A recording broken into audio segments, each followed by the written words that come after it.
je m'appelle Éric Sanchez, je suis directeur des particuliers au sein de la direction des activités sociales. Alain Fachin, bonjour.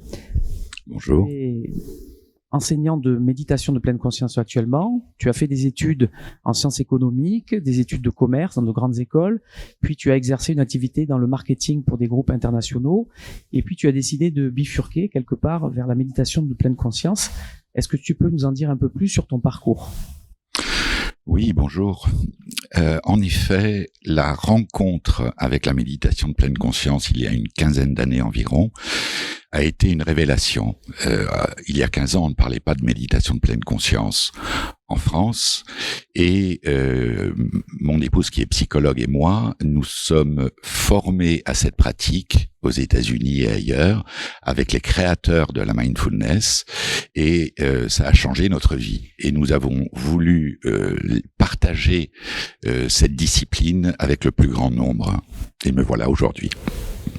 Qu'est-ce que la méditation de pleine conscience ? Alors, la méditation de pleine conscience, c'est quelque chose de très simple, loin de tout ce qu'on pourrait imaginer, qui peut parfois nous conduire à nous poser des questions, c'est un truc bizarre. En fait, la méditation de pleine conscience est une pratique laïque et contemporaine, complètement ajustée aux occidentaux que nous sommes, et qui nous entraîne à être beaucoup plus présents dans notre vie, à augmenter cette qualité d'écoute utile, nécessaire pour mieux vivre, pour améliorer notre bien-être. En fait, c'est un entraînement de notre attention à être dans l'instant présent, dans le moment que l'on vit, alors que notre cerveau est depuis toujours habitué à se déplacer dans des projections futures ou à nous entraîner, nous tirer vers le passé. Et on peut être à ce moment-là un peu dans des ruminations mentales ou dans des anticipations anxieuses. Et à quoi sert la méditation de pleine conscience ?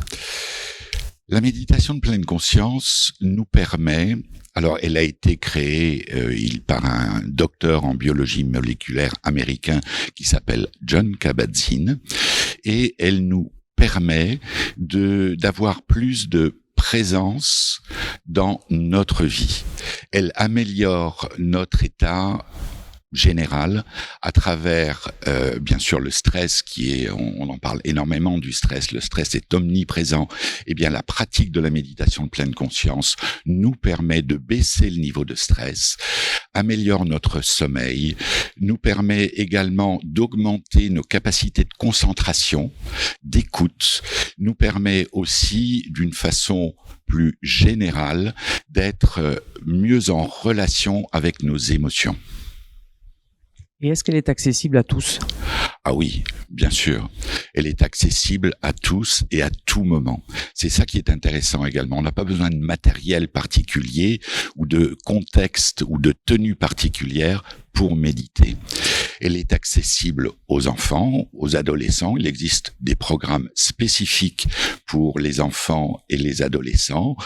Et cette méditation, d'ailleurs, on la retrouve aujourd'hui dans des écoles, on la retrouve en milieu hospitalier, dans des maisons de retraite.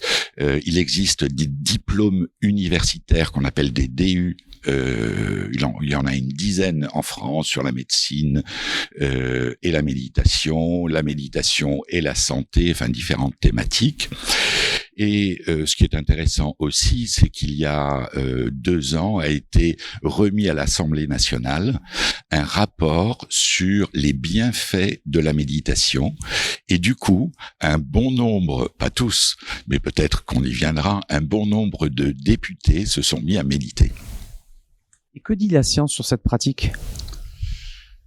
Il existe de très nombreuses recherches. Il faut savoir que en 2005, il y avait, je crois, 21 publications scientifiques en langue anglaise basées sur cette pratique de méditation de pleine conscience. En 2019, il en existait plus de 1200. Donc c'est une évolution exponentielle parce que les scientifiques, les neuroscientifiques, les chercheurs ont voulu savoir ce qui se passait et comment fonctionnait dans notre cerveau, dans notre corps, la pratique de la méditation de pleine conscience. Et ces bienfaits, ces effets et ces résultats sont dans des domaines très variés de la santé, aussi bien sur l'anxiété, par exemple, que sur le stress dont j'ai déjà parlé, mais également sur les maladies en dermato, les maladies de peau. Tu sais probablement que la peau est la terminaison nerveuse la plus étendue sur notre corps, et beaucoup de ces maladies en dermato sont liées au stress, et bien d'autres domaines encore. Comment débuter cette pratique du coup ?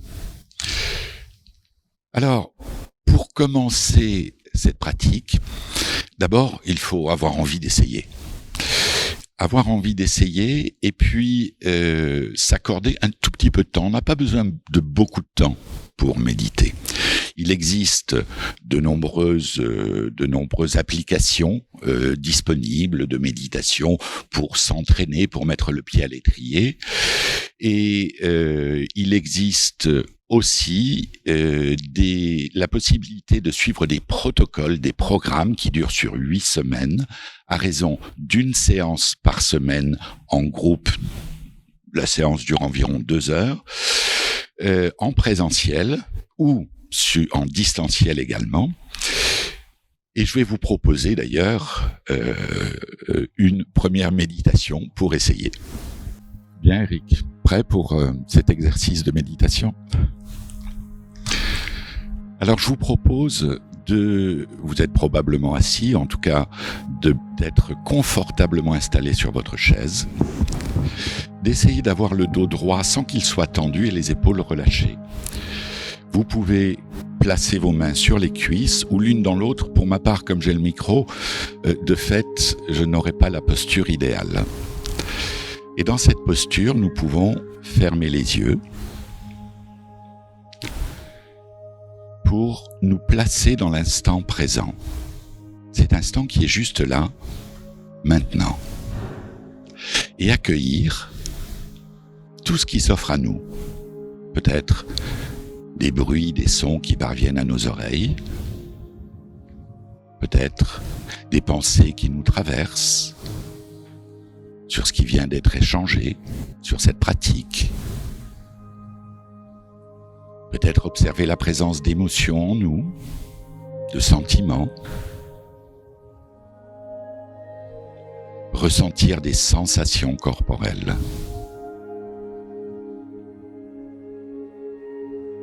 En ayant les yeux fermés dans une posture immobile,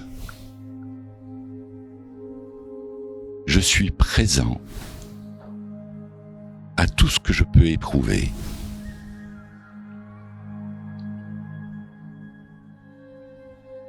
Puis je prends conscience de la présence de ma respiration, l'air qui entre dans mon corps par mes narines ou ma bouche, et l'air qui ressort de mon corps par mes narines ou ma bouche. Je me relie du mieux possible aux sensations de ma respiration.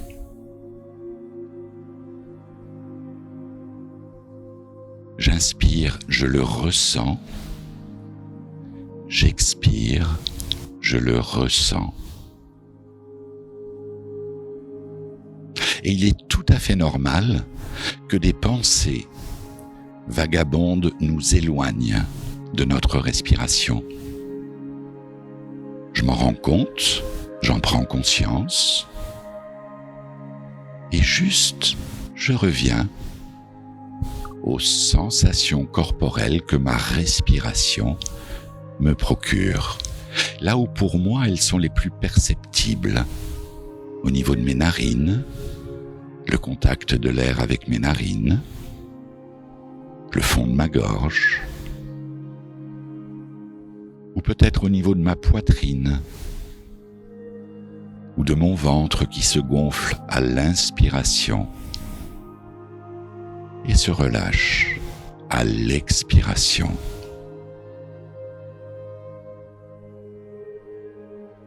Je reste du mieux possible présent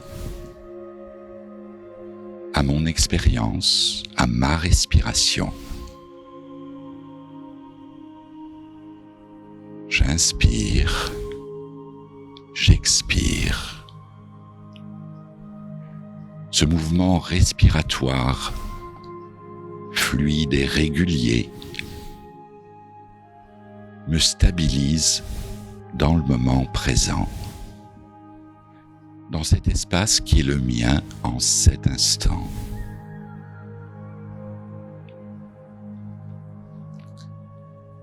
Et puis, je peux élargir la conscience des sensations de ma respiration à mon corps tout entier,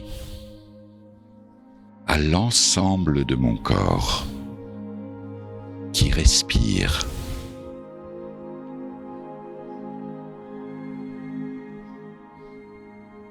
Tous mes organes respirent en cet instant. Je peux me sentir respirer et vivre inspiration après expiration.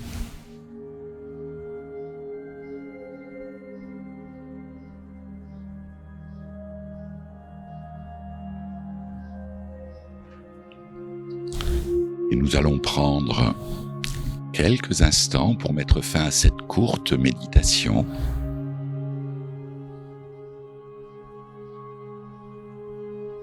Avec une inspiration plus profonde, en laissant ensuite aller notre expiration, bouger les doigts des mains et réouvrir les yeux.